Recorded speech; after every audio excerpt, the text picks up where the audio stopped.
The Philippine government. The Philippine government takes place in an organized framework of a presidential, representative, and democratic republic, whereby the president is both the head of state and the head of the government. This system revolves around three separate and sovereign yet independent branches: the legislative branch, that is the lawmaking body; the executive branch, the law enforcing body; the judicial branch, the law interpreting body. Executive power is exercised by the government under the leadership of the president. Legislative power is vested in both the government and to the two chambers of Congress, the Senate, or the upper chamber, and the House of Representatives, or the lower chamber. Judicial power is vested in the courts, with the Supreme Court of the Philippines as the highest judicial body. Now, the executive branch, or the president, is the head, who functions as both the head of the state and the head of the government. The president is also the commander in chief of the armed forces of the Philippines. The president is elected by popular vote to a term of 6 years. The president then appoints or dismisses his or her cabinet members whom he presides over. The executive seat of the government is administered officially from Malacanang Palace. Also, it is the official residence of the president. It is in Manila. The president may no longer run for re-election unless he or she became president through constitutional succession and has served for no more than 4 years as president.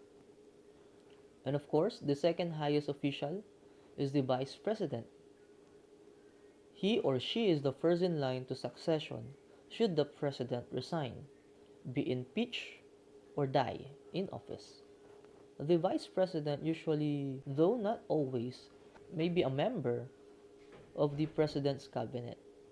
If there is a vacancy in the position of vice president, the president will appoint any member of the Congress, usually a party member, as the new vice president. The appointed or the appointment will be validated by three-fourths vote of Congress voting separate. Now, about the legislative branch.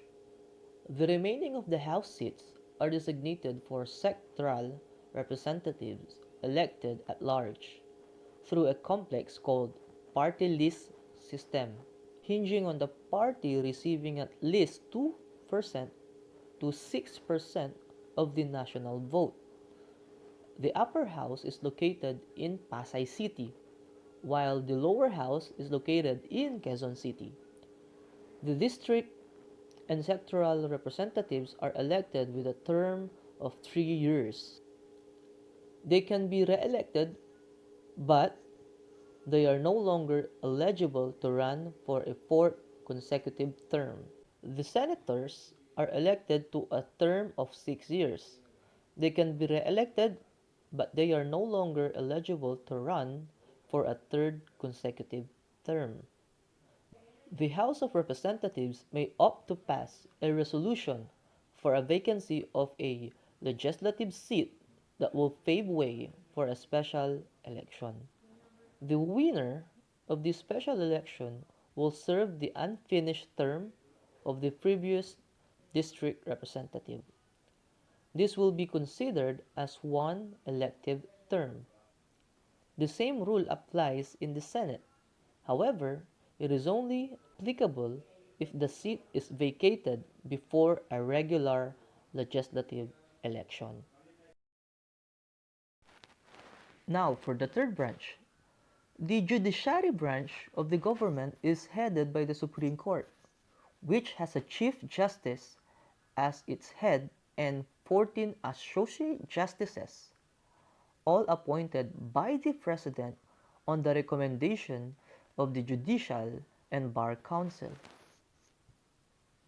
Now, other court types of courts, varying jurisdictions around the archipelago, are the lower collegiate courts.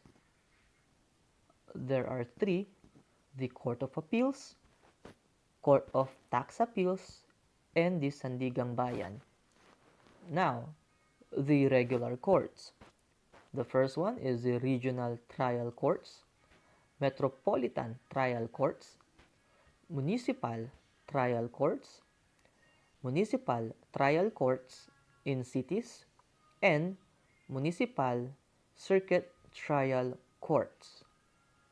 And the last court is the Muslim courts, the Sharia district courts, and the Sharia circuit courts.